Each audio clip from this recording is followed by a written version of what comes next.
교독하신 디모데전서 1장 12절에서 15절 말씀으로 회개할수록 많은 은혜라는 제목으로 함께 은혜 나누기 원합니다. 하나님께서 우리를 사랑하시기 때문에 우리 인생의 가장 큰 선물인 예수 그리스도를 주셨습니다. 그리고 그분께서 우리를 위해 피 흘리심으로 우리의 모든 죄를 용서하셨습니다. 그리고 우리의 죄가 용서됨으로 우리는 하나님의 자녀여 천국 백성이 된 것입니다. 그러나 거기서 멈춰서는 안 됩니다. 우리는 날마다 하나님의 은혜를 누리며 그분의 영광을 나타내는 삶을 살아가야 할 줄 믿습니다. 그런데 이러한 은혜를 잊기 위해서는 우리가 죄인이라는 사실을 인식해야 돼요. 우리는 주님 안에서 가장 큰 죄인 불신의 죄를 용서받았어요. 하나님을 믿지 않는 죄를 용서받았어요. 그러나 그것으로 끝난 게 아니에요. 여전히 내가 예수 믿고도 반복적으로 짓는 죄가 있고 습관적으로 짓는 죄가 있어요. 우리가 죄라는 것, 내가 죄인임을 인정하고 그 죄를 주님 앞에 고백할 때 그것이 용서받고 그 죄를 끊어낼 수 있어요. 그런데 내가 예수님의 능력을 믿지 못하고 내 힘으로, 내 능력으로 이 죄를 벗어나려고 하면 결코 죄를 이길 수 없어요. 그리고 죄를 이기지 못하면 하나님의 영광도 나타낼 수 없어요. 우리가 왜 내 속에 숨겨진 죄를 이기지 못합니까? 문제는 내가 죄인이라는 사실조차 인식을 안 하기 때문에 그래요. 그게 죄라고 생각하지 않기 때문에 그래요. 사람은 스스로 의롭게 여기는 경향이 있어요. 10가지를 잘못하고도 한 가지를 잘했으면 자기가 잘한 한 가지만 생각해요. 그러니까 이게 은혜를 받지 못하면서 하나님의 능력도 나타내지 못하면서 나는 하나님의 복을 받고 있는 거야. 나는 하나님과 온전한 관계를 이루고 있는 거야. 착각하며 살아가요. 우리는 내 죄를 솔직하게 주님 앞에 고백해야 합니다. 학교 폭력을 당한 학생이 평생을 자기가 폭력당한 것을 기억해요. 가해자가 한 잘못을 다 기억해요. 근데 가해자는 기억을 못해요. 이게 시간이 지나고 나면 내가 그런 짓을 했어? 가해자가 피해자가 분명히 있는데 죄를 지어 결과가 분명히 있는데 나는 기억이 안 난다는 거예요. 기억이 안 난다고 그 결과가 없어지는 게 아니잖아요.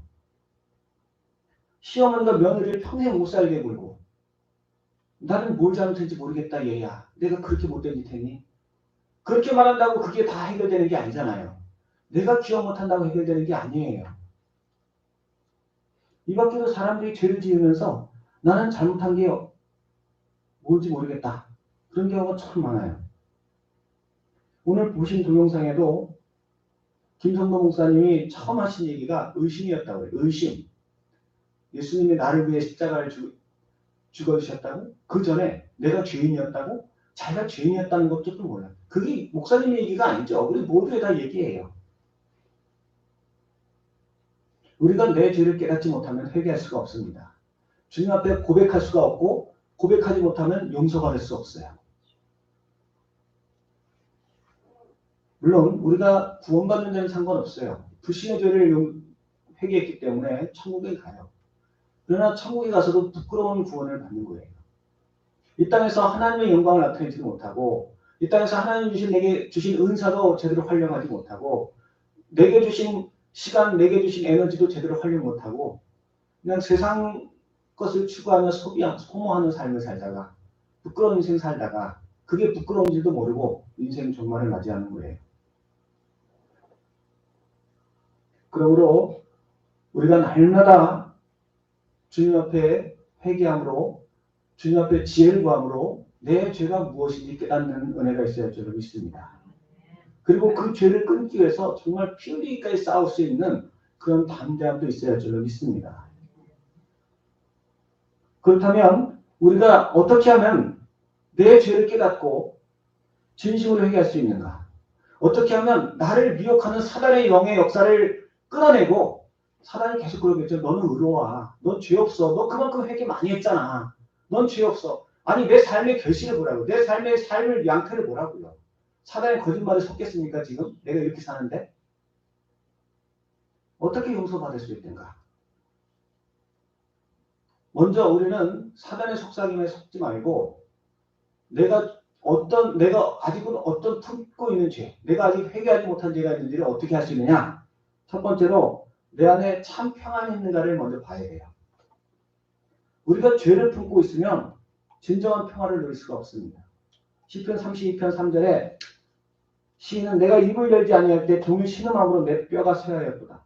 주의 손이 쥐하고 나를 누르오니 내 진액이 빠져서 여름 가뭄에 여름같이 되었나이다. 내가 이르기를 내 허물을 내 여호와께 자복하리다 하고 내가 내 죄를 아뢰고 내 죄악을 숨기지 아니하였더니 곧 주께서 내 죄악을 사하셨나이다 하고 노래하고 있습니다. 죄 짓고는 못 산다는 말이 있어요. 사람이 죄를 짓고 쫓기기 시작하면 결국 평안할 수 없죠. 늘 불안하고 두렵습니다. 그런데 이것은 세상 법만을 말하는 것이 아닙니다. 하나님의 말씀에 불순종함으로 죄를 범한 사람 역시 늘 불안하게 되면 마찬가지예요. 그러면 어떤 분은 그래요. 나는 불안하지도 않고 늘 평안해. 그럼 나는 죄가 없는 건가 보네. 그런데요, 많은 사람들이 이 숨겨진 죄가 해결받지 못했음에도 그 마음에 큰 고통이 없고 불안함이 없는 것은 세상의 것들의 마음과 생각을 빼앗기기 때문에 그래요. 세상은 점점 더 자극적으로 내 눈과 귀를 사로잡아서 내 마음속에 본질적인 것을 돌아보지 못하게 합니다. 내가 죄인이라는 사실을 잊어버려요. 그래서 많은 사람들이 현재 주어진 일에 쫓겨서 또는 다른 사람들이 추구하는 성공을 쫓느라 또는 세상이 주는 안락함과 평안함으로 인해서 내 속에 근본적인 공허함과 불안함이 있다는 것을 모르게 해요. 그런데 만일 사람이 자기가 마음을 쏟아 추구하던 그 일을 내려놓고 한두 시간만 가만히 있어보라고 그러면요 이게 점점 불안해져요. 내가 지금 뭐라도 해야 되는 거 아니야? 내가 이러고 있으면 안 되는 거 아니야? 이게요 자꾸 이 뭐라도 해야 한다는 거는 내 속에 이 공허함, 불안함, 두려움, 정죄에 대한 고통 이런 거를 잊기 위해서 뭔가 내가 초점을 맞춰야 되는 게 있어야 되는 거 아니야? 뭐 설거지를 하든지 방 청소를 하든지 아니면 친구를 만나든지 아니면 일을 돈을 벌든지 뭘 해야 되는 게 아니야? 왜냐면 이걸 잊어버려야 되니까. 그런 생각이 올라오는 거예요. 스무스무. 만약 그런 상태가 이게 한두 시간도 아니고 하루 이틀 1년 2년 지내보라고 하세요. 미쳐. 이 두려움 때문에 미쳐요. 사람이. 아무것도 안 하고 그냥 계속 그것만 집중하게 되면 야 나는 어떻게 되는 거야? 나 이렇게 살다가 어떻게 되는 거야? 사람이 미쳐요.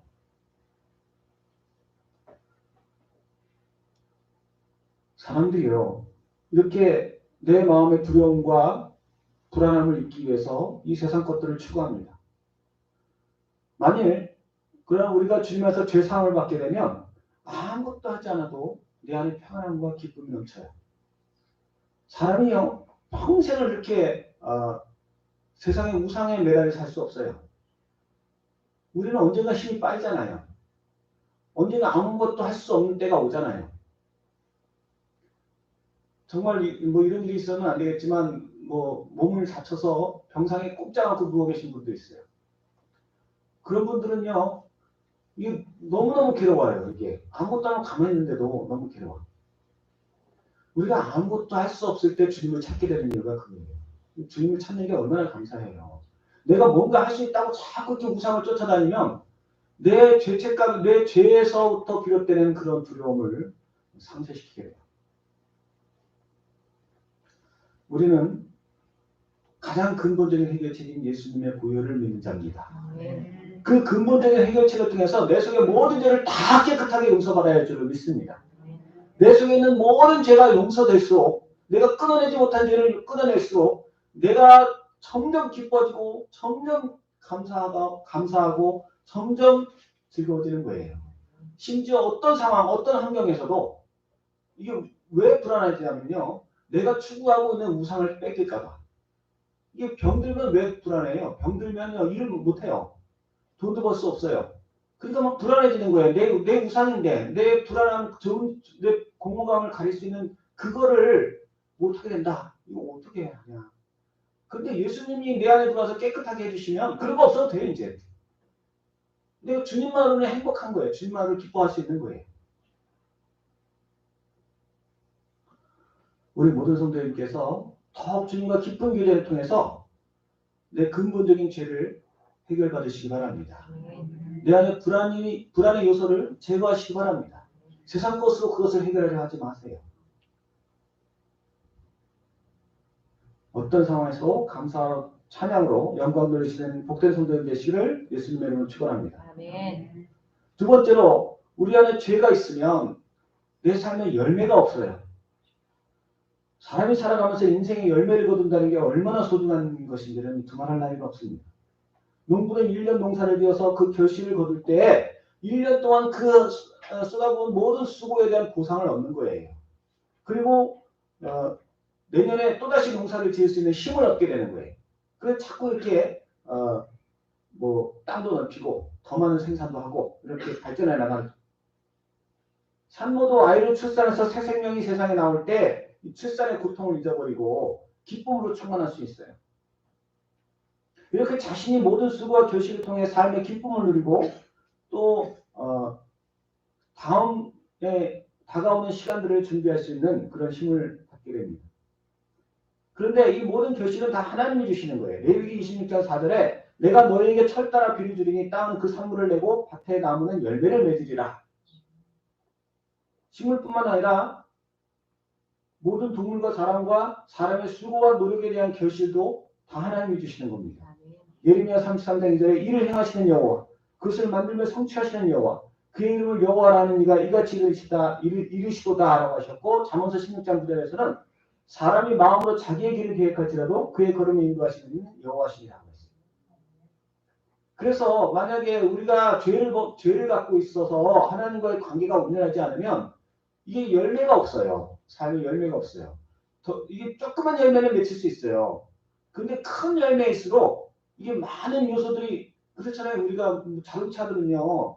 자동차는 부품 하나 없어도 그냥 어떻게든 가긴 가요. 에어컨 안 된다고 안 가는 건 아니잖아요. 창문 안 열리면 창문으로 기어 들어가서라도 운전하면 갈 수 있어요. 그런데 로켓 같은 거 더 복잡한 부품들은요. 하나 없으면 큰일 나요. 이거 가다가 어떻게 될지 몰라. 이게 부품이 많아지고 규모가 커질수록 조그만 거 하나에서 더 큰 탈이 나는 거예요. 마찬가지로 우리가 삶의 결실을 맺을 때에도 하나님과의 관계가 온전할수록 더 큰 열매를 맺을 수가 있어요. 그냥 나는 사는데 별 지장 없는데 그냥 돈도 잘 벌고 가족과 문제 없고 내 건강도 문제 없고 시간이 지나면 그 인생의 허무함을 그때부터 느끼기 시작해요. 결실이 없으니까. 시편 127편 1절에서 여호와께서 집을 세우지 아니하시면 세우는 자의 수고가 헛되고 여호와께서 성을 지키지 아니하시면 파수꾼에 깨어있으니 헛되더라고 했어요. 우리 안에 죄가 있으면 우리가 바라고 원하는 것이 이루어지지 않습니다. 작은 것은 이루어져도 큰 것은 안 이루어져요. 내 마음의 평생의 소원은 안 이루어져요. 작은 소원이 이루어질지 몰라도. 이렇게 결실을 거두지 못하면 또 나타나는 문제가 뭐냐면 물질적으로 가난해지고 그 사람의 자존감도 낮아져요. 농부가 농사를 품는 잘 지어야 부유해지는 것 아니겠어요? 하다못해 학생도 열심히 공부해서 좋은 성적을 거둬야 친척들도 용돈을 더 많이 주고 부수입도 올려주고. 그러나 결실을 거두지 못하면 이 물질적으로 육신적으로 힘들어질 뿐 아니라 정신적으로도 점점 소극적이 되고 무력감에 빠지게 됩니다. 오늘날 죄가 점점 관영해짐으로 나타나는 현상이 뭐냐면 꿈을 꿔야 할 젊은이들이 꿈을 꾸지 못해요. 결실을 거두지 못하니까. 옛날에는 열심히 공부하면 뭐라도 됐어요. 근데 요즘에는 열심히 공부를 해도 성적이 안 나와. 이게 사교육이라도 받지 않고 원하는 진학도 안 돼. 열심히 공부해도 공무원 시험도 잘 안 되고. 그러다 보니까 많은 청소년들이 가상현실에 빠져들고 게임에 빠져들고, 왜냐하면 현실에서는 열매가 없으니까 이게 인생에 재미가 없는 거예요. 부모님들도 마찬가지예요. 자녀를 양육해서 그 자녀가 결실이 돼야 돼요. 결실이. 그래야 이게 하나님이 주신 축복이라고 그러는데 자녀가 자라갖고 이게 부모의 기쁨이 되지 않는 경우가 너무 많아요. 오늘날. 결실이 아니고 쭈쩌리가 돼버리는 경우가 너무 많아요. 우리가 우리 죄를 고백하고 주님 앞에 날마다 사모하면서 죄 사함을 받을 때 우리의 삶의 모든 것들이 풍성한 결실로 돌아오게 되는 거예요. 아멘. 우리 모든 성도님께서 아니 뭐 나 지금 당장 사는데 문제 없어. 삶이 평안해. 뭐 괜찮아. 이러고 사지 마세요. 내가 내 인생 돌아볼 때, 내 인생 돌아볼 때 지금까지 내 인생에 정말 만족할 만한 결실이 없었다. 그러면 앞으로 더 많은 것들이 사라지게 될 거예요. 이걸 내가 내 인생 살아보면서 내가 정말 내가 이건 하면 참 잘한 것 같아. 내가 인생 살면서 이렇게 한 건 참 잘한 것 같아. 내가 저 사람 전도에다 놨잖아. 저 형은 살렸잖아. 뭐 이런 게 없으면요. 난 진짜 앞으로는 회한과 후회밖에는 남을 게 없어요. 앞으로 점점 더 커져요. 그런 현상이. 그러나 우리가 날마다 주님 앞에 나아가서 죄 용서를 구하고 회개할 때마다 하나님께서 내가 하는 모든 수고에 대한 열매를 거두게 하시고 그로 인해 내가 내 인생 돌아볼 때마다 정말 복된 삶을 살았다. 의미 있는 인생을 살았다라고 고백하게 될 줄로 믿습니다. 그래서 시편 128편 2절에 보면 내가 내 손이 수고한 대로 먹을 것이라 내가 복되고 형통하리로다. 내 집 안방에는 내 안에는 결실한 포도나무 같으며 내 식탁에 불러앉은 자식들은 어린 감람나무 같으리로다. 여호와를 경외하는 자는 이같이 복을 얻으리로다 라고 말씀하신 것입니다. 오늘 본문에 이 말씀을 기록한 사도 바울도 예수님을 만난 후로 3차에 걸쳐 유럽과 소아시아를 다니며 복음을 전했습니다. 그 과정에서 그는 끊임없이 주님과 교제하면서 자신을 정화시켰어요. 처음 예수님을 믿기 전에 그 자신의 뭐라고 불렀냐면 사울이라고 불렀어요. 사울의 뜻은 요구할 수 있는 자, 하나님 앞에 부르짖어 기도할 수 있는 자 이런 뜻이에요. 그러나 예수님을 만난 후에 나는 작은 자입니다 라는 뜻의 바울로 바꿨어요. 이후에도 뭐 하루아침에 지금 이 본문을 쓸 수 있는 바울이 된 건 아니죠. 지금의 바울이 스데반을 치던 바울이 아니에요. 완전히 다른 사람이에요. 예수님을 만난 후에도 전도 여행 중에 마가를 동행하는 문제로 인해서 자신의 스승과 다름없는 바나바와 다툴 정도로 혈기가 있었어요. 그 안에 아직도 정화되지 않은 부분이 있었어요. 용서받지 못한 죄가 있었어요. 그러나 점점점 겸손해지면서 고린도전서 15장 8절에서는 만삭되지 못하여 난 자아 같은 이라고 스스로를 표현하고 있어요. 그리고 오늘 본문에서는 스스로를 전에는 비방자여 박해자여 폭행자였다고 말하면서 15절에는 죄인 중에 괴수라고 고백하고 있어요. 이러한 고백과 해결을 통해서 그는 하나님의 능력에 힘입어서 수많은 교회를 세웠을 뿐 아니라 성경의 3분의 1을 제작해서 오고는 모든 세대에게 복음을 알리는 결실을 거뒀어요. 성경을 쓸 수 있는 그런 결실을 거둔 사람이 얼마나 되겠어요, 이 세상에. 이게 똑같은 사람인데 우리하고 다를 바 없는 그런 사람인데 이런 인생의 열매를 거뒀다는 것은 그가 그만큼 주님 앞에 철저하게 낮아지고 회개했다는 뜻이에요.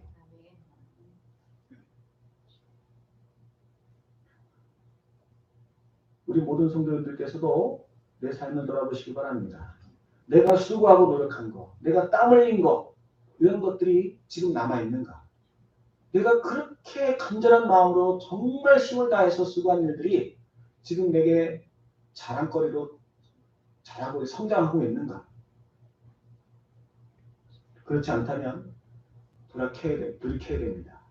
주님께로 더 나아가야 됩니다. 우리 모든 성도님께서 내 삶의 결실이 풍성할 수 있도록 특별히 내 인생의 말년이 내 자녀가 내 후손이 주님 보시기에 사람 보기에 아름다운 결실이 될 수 있도록 내가 회개하는 믿음의 성도님 되시기를 주의 이름으로 간절히 축원합니다. 마지막으로 우리 안에 회개하지 않는 죄가 남아있을 때 우리는 참된 지혜를 얻을 수가 없어요. 제가 늘 반복해서 말씀드리지만 죄는요 우리를 어리석게 만들어요. 우리를 참된 지혜인 하나님과 교제하지 못하게 해요. 이 죄인의 특징 중에 하나가 뭐냐면 자기가 죄를 지으면서도 그게 잘못될 줄 모른다는 거예요. 예를 들어서 도둑질하는 사람들은 자기가 잡힐 줄 몰라요. 잡힐 줄 알면 도둑질을 하겠어요? 도둑질하는 사람은 언젠가 잡힙니다. 한 번 도둑질한 거는 넘어갈 수 있을지 몰라요. 하나님한테는 못 속여요. 그러나 사람은 속일 수 있죠. 그러나 반복해서 도둑질하는 사람은 꼭 잡히게 돼 있어요. 언젠가는. 그런데도 도둑질을 하는 이유는 잡힐 거라고 생각하지 않기 때문에. 얼마나 어리석습니까? 어떻게 안 잡힐 수가 있겠어요? 이번에 러시아와 우크라이나가 전쟁이 벌어졌어요. 러시아의 푸틴 대통령이 자신의 권세와 러시아의 국력만을 믿고 전쟁을 시작해서 쉽게 전쟁을 못 이기니까 이제는 인간인을 포격하고 각종 전쟁 범죄를 저지르고 있어요. 그 마음속에 이런 생각을 할 거예요. 누가 나를 심판하랴. 국제사법재판소도 나를 못 건드려. 유엔도 나를 못 건드려. 누가 나를 건드리랴. 그래서 그런 짓을 하겠지만 과연 무사할까요? 절대 무사할 수 없죠. 잘못한 사람은 그냥 넘어갈 수 없는 겁니다. 그럼에도 왜 그런 짓을 해요? 어리석어서. 그럴 거라 생각하지 않으니까. 우리도 그런 생각해요. 우리도 죄를 회개하지 않고 그냥 죄를 품고 있으면서 이거는 괜찮을 거야. 이거는 특별히 남에게 해를 끼치는 게 아닌데 별 문제 있겠어? 라고 생각할 수 있어요. 그렇지 않습니다. 사람은 또 누구나 언젠가는 이 세상을 떠나죠. 우리 믿음의 성도는요, 어떻게든지 생명이신 예수 그리스도를 증거하려고 애써요. 내 사랑하는 사람들에게. 근데 믿지 않은 사람들이 예수님을 쉽게 받아들이냐? 그렇지 않아요. 잘 안 받아들이려고 해요. 왜 안 받아들일까요? 예수 믿으면 영생을 얻는다는데, 예수 믿으면 천국을 간다는데 왜 안 받아들일까요? 안 죽는다고 생각해요. 이 믿어지세요? 사람들이 예수님을 안 믿는 이유가 자기는 안 죽는다고 생각해요. 아니, 안 죽는다고 생각하는 사람이 안 죽는 사람이 없어요. 그런데 당장은 아니야. 내일은 안 죽어. 오늘은 안 죽어. 오늘도 죽을 수 있지만 사람들이요. 자기는 천년만년 살 줄 알아요. 이 사람이 이렇게 어리석은 거예요. 그래서 나이가 뭐 100세가 되신 분들 이렇게 딱 죽음의 순간이 다가오면 아니야 이러신대요. 전 모르겠어요. 제가 100세가 안 돼봐서 모르겠는데 그러신다고 그래요. 많은 분들이 그래요. 다 그렇지는 않겠지만 참 어리석은 모습이에요. 근데 이게 믿음의 성도도 그래요. 우리 예수 믿는 사람들도 물론 우리 예수 믿는 사람은 훨씬 더 지혜로워진 사람들이지만 예수님을 믿고 이게 내가 예수님을 믿는 게 복이다. 예수님을 믿는 게 은혜다.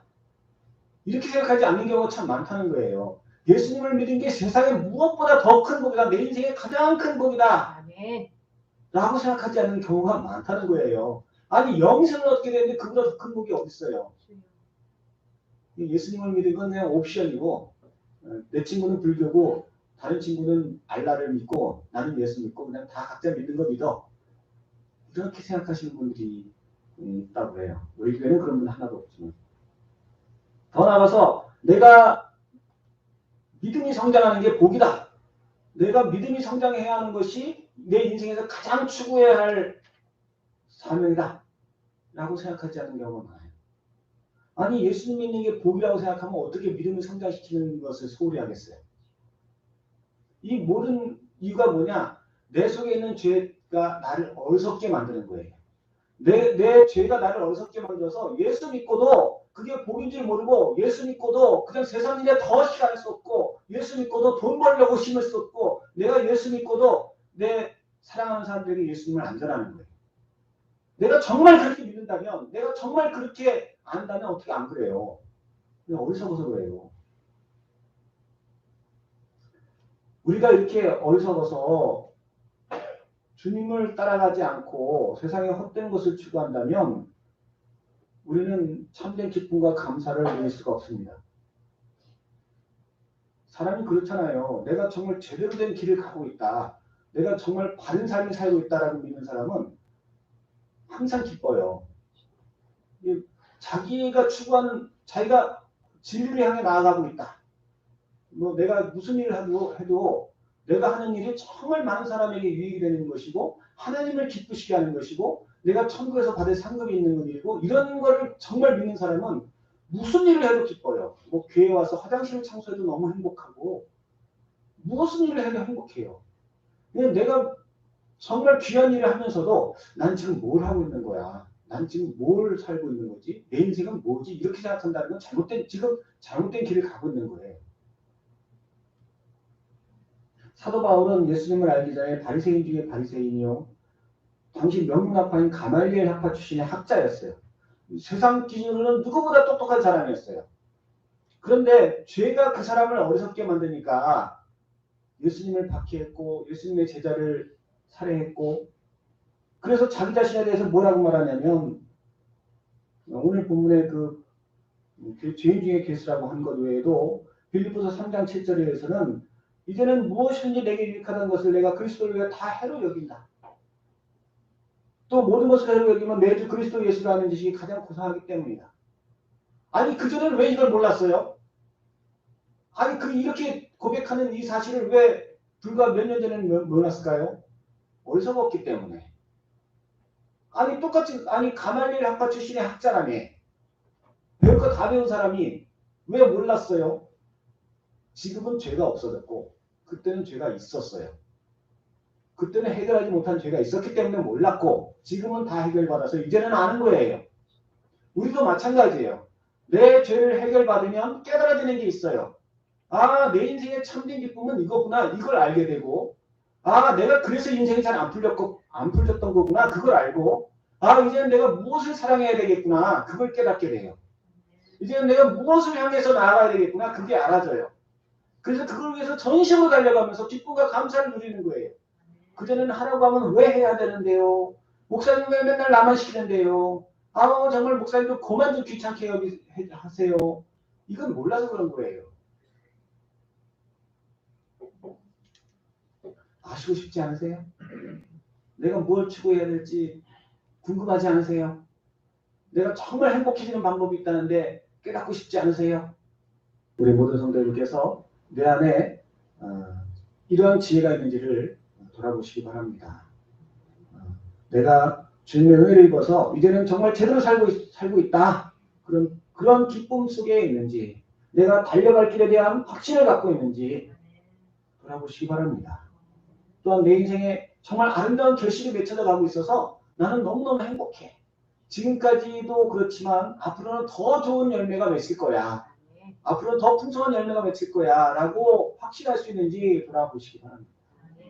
또한 내 안에 정말 큰 기쁨이 있어서 이제는 아무것도 못해서 정말 손양원 목사님의 고백대로 어려운 말씀이 바뀌게 안 되네요. 누워만 있어도 감사할 수 있는 그런 고백이 나오는지. 그렇지 않다면 주님 앞에 구하시기 바랍니다. 하나님, 내가 회개해야 할 죄가 뭔지 알게 하옵소서. 나는 나 자신도 속이고 있습니다. 하나님, 사단에 매어서 끌려다니지 말게 하시고 진실한 고백과 진실한 사모함으로 깨끗게 하여 주시옵소서. 주님께서 우리로 하여금 정결하게 하시기 위해서 모든 사역을 맡기시고 순종하며 나아갈 때 놀라운 은혜와 축복을 허락하실 줄 믿습니다.